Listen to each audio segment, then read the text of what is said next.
Gisa tayo ng ampalaya. Ayan. Ito lang ang ihalo ko. Garlic at saka sibuyas. Kasi bawal sa akin ang kamatis. Ayan. Kaya hindi tayo maglagay ng kamatis.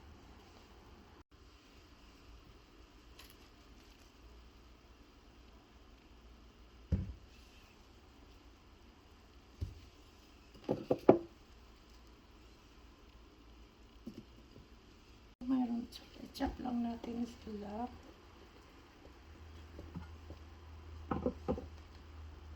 Chop lang natin sibuyas.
Garlic.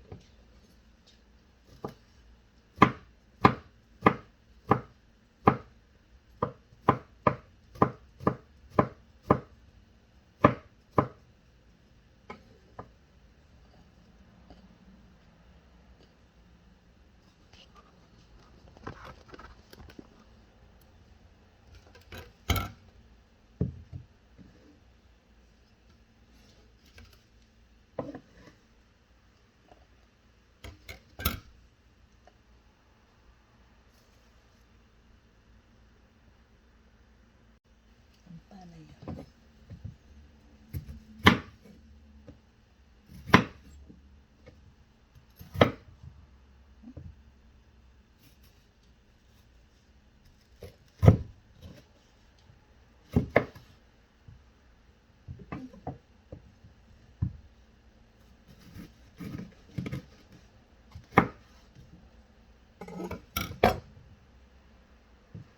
Tanggalin natin ng seed.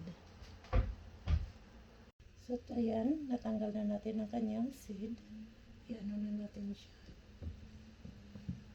Pain lang natin dyan ng maninipis.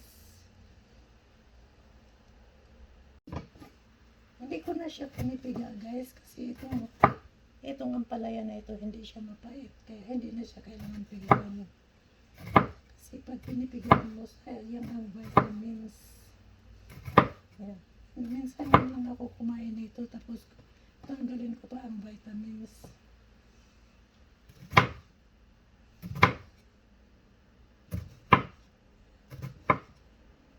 So, ganyan lang yan siya. Kailangan lutuin siya kaagad pagkabili kasi madali siyang masira. Matagal na kasi siyang nakaupo sa tindahan. Kaya pagdating sa bahay mo, nakaupoy ng matagal. Ayan nga, medyo parang ano na siya. Kahapon binili ko ito, parang first na first. Nakaupo lang sa fridge ko ng isang araw. Parang lantaw na siya.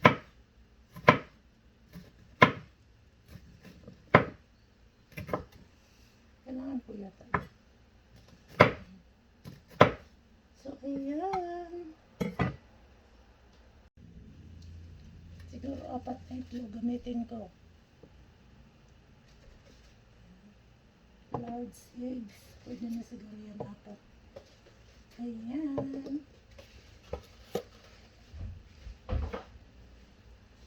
Lagyan natin ng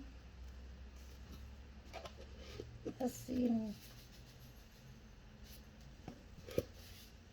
paminta.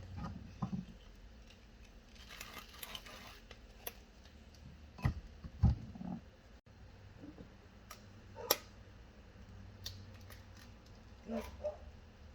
So,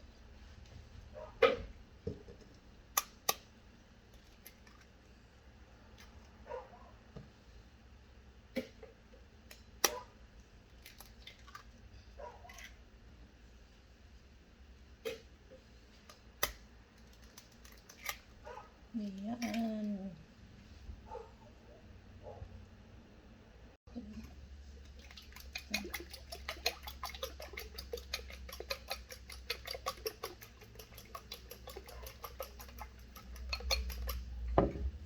Okay, isa na natin siya. Ilaw. Ayan. Gagamit tayo ng olive oil.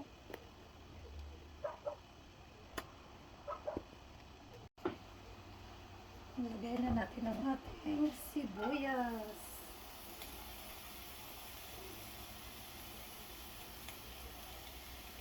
Ayan.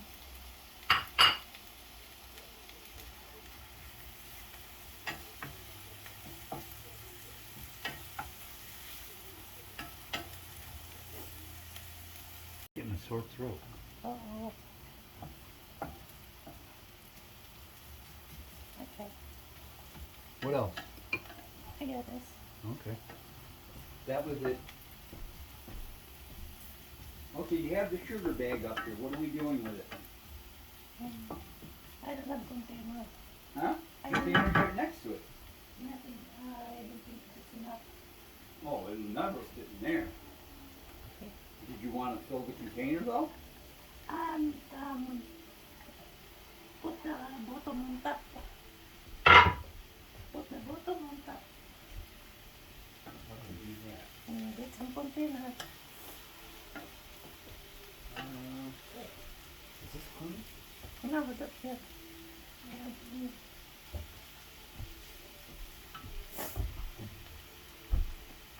Next. Oh. Aha! You started using it. I had to. Running out of space? I'm sick and tired of dropping stuff on the floor and breaking them.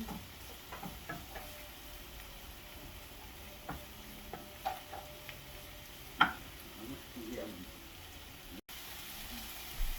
So, ayan na. Nalagay na natin ang ating ampalaya.